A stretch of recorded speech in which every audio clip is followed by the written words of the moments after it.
क्या लोकतंत्र में अब सड़कों पर आवाज उठाना भी गुनाह है?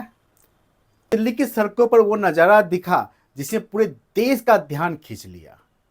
राहुल गांधी और विपक्ष के नेताओं को पुलिस ने रोक दिया, कुछ को हिरासत में लिया गया।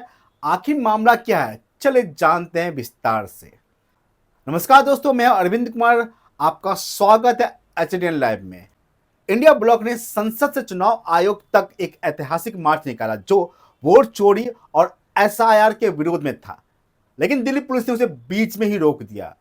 वहीं एक वाक्य ऐसा हुआ जिसे पूरे देश को अपनी ओर ध्यान खींचा। जी हां, अखिलेश यादव ने बैरिकेडिंग फांद कर न केवल बैरिकेडिंग पार किया बल्कि अपनी चर्चा लखनऊ तक पहुंचा दी, क्योंकि उनकी इस पिताजी के द्वारा किए गए आंदोलन की एक परछाई नजर आई। आज 11 अगस्त 2025 को इंडिया ब्लॉक के सांसद संसद के मकर द्वार से निकले और चुनाव आयोग तक मार्च करने की ठानी। राहुल गांधी, प्रियंका गांधी वाड्रा, अखिलेश यादव समेत लगभग 300 सांसद साथ थे। यह विरोध एसआईआर पर आरोपों के चलते आयोजित हुआ था, जिसमें वोट चोर, गद्दी छोड़ जैसे नारे उठाए गए थे। दिल्ली पुलिस ने मार्च को रोकने के लिए रास्ते में बैरिकेडिंग कर दी थी। इस पर समाजवादी पार्टी के प्रमुख अखिलेश यादव ने बैरिकेडिंग फांद दी और आगे बढ़ गए। उन्होंने कहा, हम वोट बचाने के लिए बैरिकेड को फांद रहे हैं। लखनऊ में चर्चा का विषय रहा। कुछ ही देर में राहुल गांधी, प्रियंका गांधी वाड्रा, संजय राउत और सागरिका घोष को हिरासत में ले लिया गया। उन्हें संसद मार्ग थाने ले जाया गया और कुछ देर बाद रिहा भी कर दिया गया। इस बीच विपक्ष ने वोट चोरी बंद करो जैसे नारे लगाए और संविधान बचाओ का संदेश भी दिया। राहुल गांधी ने कहा, यह लड़ाई राजनीतिक नहीं बल्कि संविधान बचाने की है। यह संघर्ष एक व्यक्ति, एक वोट के अधिकार के लिए है।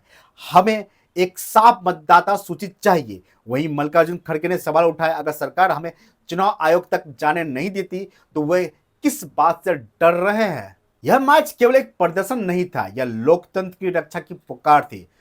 सवाल यह है कि क्या सरकार और चुनाव आयोग जवाबदेही और पारदर्शिता दिखाने को तैयार है? एक व्यक्ति एक वोट की लड़ाई असली में जीत पाएगी? तो दोस्तों, मामला साफ है। चुनावी मौसम नजदीक है और विपक्ष सरकार पर हमलावर है। हाल ही में राहुल गांधी ने एक प्रेस कॉन्फ्रेंस करके भूचाल ला दिया था।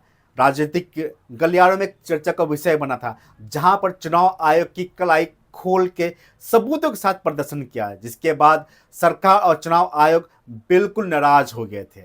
अब देखना होगा कि क्या चुनाव आयोग विपक्ष की मांग पर कोई कदम उठाता है या नहीं। आपकी राय क्या है? क्या यह विरोध सफल होगी? नीचे कमेंट बॉक्स में जरूर बताएं। वीडियो को लाइक करें, शेयर करें और एचडीएन लाइव को सब्सक्राइब करना ना भूलें। इतिहास इसी तरह बनता है। आंदोलन फिर इतिहास के पन्नों में छाने के लिए तैयार है।